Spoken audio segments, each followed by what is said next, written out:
என் தங்க பிள்ளையே, நீயோ என்னிடம் இவர்தான் வேண்டும் என்று அடம்பிடித்து கேட்டுக்கொண்டு இருந்த உறவே உன் வசமாக்க வந்தே விட்டேன். நாளை நம்பிக்கை தரும் விடியலாகவும் உனக்கான விடியலாகவும் உன் வெற்றிக்கான நேரத்திற்கான விடியலாகவும் தான் வந்து சேரப்போகிறது. எத்தனையோ சோகங்களையும் இன்னல்களையும் என் பிள்ளைகள் சந்தித்து வந்துவிட்டு இப்போதாவது எனக்கான வாழ்க்கையை நான் வாழ்வதற்கான நிலை ஏற்படுமா? ஏனென்றால் ஒரு பாதி என் வாழ்க்கை முழுவதும் நான் அழுகையும் கண்ணீரும் கவலையோடும் தான் அங்கு கரைத்து கொண்டு இருக்கின்றேன். இந்த விடியலாவது எனக்கான வெற்றியையும் சுபகாரியத்தையும் அங்கு நடத்தி தருமா என்று என்னிடம் கேட்கின்றாய். அதுவும் சரிதான் என் பிள்ளையே, உன்னுடைய வெற்றிகள் தானே இங்கு தடைப்பட்டு கொண்டு இருக்கின்றது. ஆனால் அதற்கு நீ எத்தனையோ காரணங்களை விதித்து கொண்டு இருக்கலாம். நான் சரியான இடத்திற்கு செல்லவில்லை, எனக்கு நேரம் போதவில்லை, கிரகம் சரியில்லை, கட்டமைப்பு ஒன்றும் சரியில்லை என்று நீ ஒவ்வொரு சூழ்நிலையை கடந்து வரும் பொழுதும் ஏதோ ஒரு காரணத்தை சொல்லித்தான் உன் வாழ்க்கையிலிருந்து உன் வாழ்க்கையின் வெற்றியிலிருந்து தப்பித்து கொள்ள முடியும் என்று நினைக்கின்றாய். ஆனால் நான் சொல்வதை சில சமயம் கேட்கின்றாய், சில சமயம் கண்டும் காணாமலும் சென்று விடுகிறாய். அதுதான் நீ செய்யும் மிகப்பெரிய தவறாக இருக்கிறது. முதலில் உனக்கான வாழ்க்கையில் உனக்கு மிகச்சிறந்தவர் யாரென்று நினைத்து கொள்கிறாரோ அவர்களின் வாழ்க்கையை பற்றி நீ யோசிக்கதை தவிர இங்கு வேறு யாரால் யோசிக்க முடியும்? அது மட்டுமல்ல என் தங்கமே, அவர்களுக்கு யாரும் இல்லை என்று தெரிந்துவிட்ட பிறகும் நீ அவர்களுக்கு பாதுகாவலனாக இருப்பது ஒன்றும் தவறில்லை.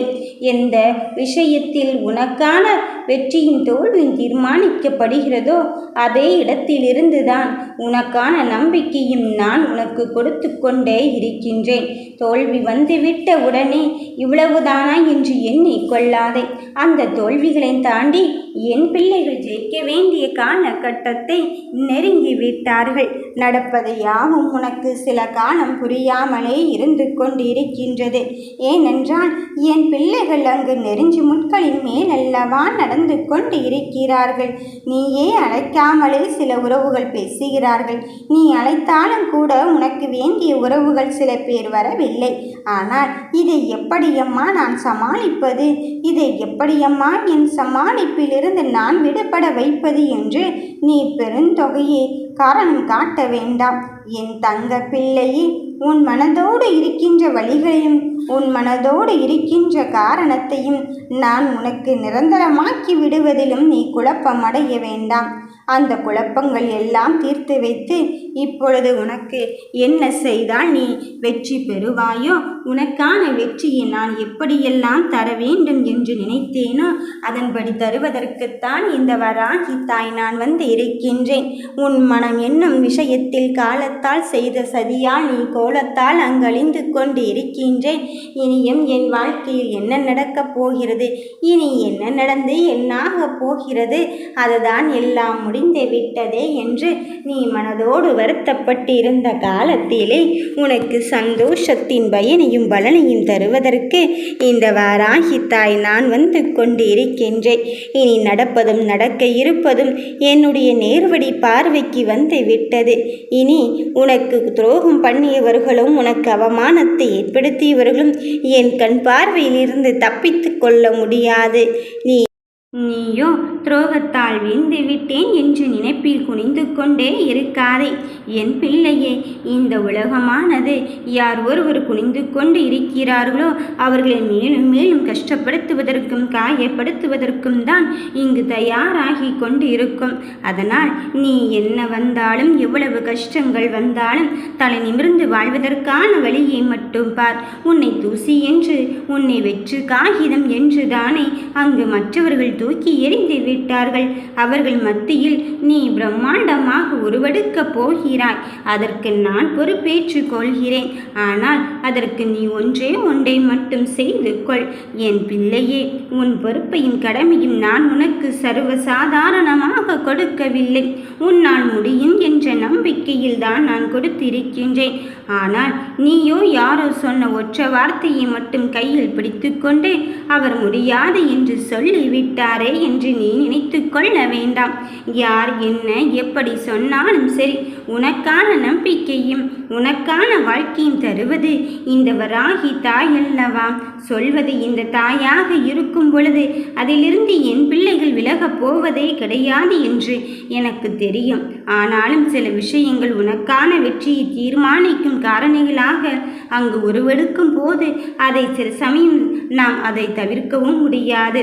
ஏனென்றால் அதுதான் உன் எதிர்கால வாழ்க்கைக்கு தேவை என்ற உடனே நான் மனம் பதற்றமடைந்து விட்டேன். இனியும் என் பிள்ளைகளை கஷ்டத்தில் கொடுக்கக்கூடாது, என் பிள்ளைகளுக்கு காயத்தை கொடுக்கக்கூடாது என்பதில் உறுதியாகவும் தெளிவாகவும் இருந்து விட்டுத்தான் உனக்கான நம்பிக்கையான வழிகளில் உன்னை தேடி வந்திருக்கின்றேன். நான் செல்கின்ற இடத்தை வருவதற்குள் இவ்வளவு குழப்பமும் இவ்வளவு நேர கால தாமதமும் ஆகிக் கொண்டு இருக்கின்றதோ என்று நினைக்க வேண்டாம் என் தங்கமே. எப்பொழுதும் உனக்கு நான் வெற்றியை தருவேன் என்று சொன்னது வெற்றியை மட்டும்தானே தவிர இங்கு தோல்விகளை காரணம் கொண்டு நான் தருவதே கிடையாது. உனக்கு சந்தோஷம் என்னவென்று தெரியாமலே இருந்து கொண்டு இருக்கின்றேனே, மகிழ்ச்சியில் வெறும் எழுத்தில் மட்டுமே எழுதி படித்திருக்கின்றேனே, ஆனால் அனுபவத்தில் உணர்ந்தது இல்லையே என்று நீ சிந்திக்கிறாய். என் தங்கமே, உன் அனுபவமாக உன் தாய் வராகி நான் இருக்கும் பொழுது என் நாமத்தை எப்பொழுதும் பாராயணம் செய்து கொண்டு பார். அந்த வாழ்க்கையானது உன் வெற்றிக்கான பாதையாகத்தான் அமையப் போகிறது. அந்த வார்த்தையானது உன் வாழ்க்கையாகத்தான் மாறப்போகிறது. எதை உன்னுடைய திருப்பம் என்று நீ நினைத்தாயோ அந்த திருப்பத்தை உன் கையில் ஏற்றுக்கொண்டு உனக்கான நல்லதொரு தீர்வை நீ நெருங்கிவிட்டாய் என்பதில் உறுதியாகவும் தெளிவாகவும் இரு. என் பிள்ளையே, உன் மனதில் இருக்கின்ற கஷ்டங்களும் காயங்களும் இனி உனக்கு கிடையவே கிடையாது. அந்த கஷ்டமும் காயமும் என் பிள்ளைகளுக்கான நல்லதை மட்டும்தான் இங்கு செதுக்கி கொண்டு இருக்கின்றது. அதற்கான முன்னோட்டத்தை மட்டும்தான் நான் உனக்கு காண்பித்து கொண்டிருக்கின்றேன். வருகின்ற வெற்றியானது அவ்வளவு பெரியதாக இருக்கும். அதனால் உன்னை விட்டு போனவர்களாகவே இருந்துவிட்டு போகட்டும் என்று நினைப்பார். அதையும் தாண்டி சில சமயத்தில் அந்த உறவை ஏற்றுக்கொள்ள வேண்டிய மனப்பக்குவத்துக்கும் நாம் வந்து விடுவோம். அதுதான் பக்குவம். என் பிள்ளையே, எதை எங்கே செய்ய வேண்டும் என்பதை தீர்மானித்துக்கொள். யாருக்காக செய்கிறாய், என்ன செய்கிறாய் என்பதெல்லாம் முக்கியமல்ல. என்ன செய்தாலும் அதில் தெளிவாகவும் உறுதியாகவும் இருக்கின்றாயா? உன் சோதனைகளுக்கு நடுவிலும் நீ கம்பீரமாக நடைபோட்டு கொண்டு இருக்கிறாயா என்பதுதான் முக்கியம். என் தங்க பிள்ளையே, உனக்கு ஒவ்வொரு காரியமும் உனக்கு இதுதான் வேண்டும் அதுதான் வேண்டும் என்று எப்பொழுதுமே கேட்டது கிடையாதுதான். ஆனாலும் எது தேவையோ எதை கொடுக்க வேண்டும் என்று தாய் நினைக்கிறாளோ அதை தந்துதானே தீர்வாள். அதிலிருந்து இந்த வராகி அன்னையானவள் பின்பற்ற போவதை கண்டிப்பாக பின்பற்றி உனக்கு வேண்டியதை தரப்போகிறாள். நீ நினைத்ததை நான் பலிக்கச் செய்ய போகிறேன். வெற்றி உனக்குத்தான் என் தங்கமே. ஓம் வராகி தாயே போற்றி.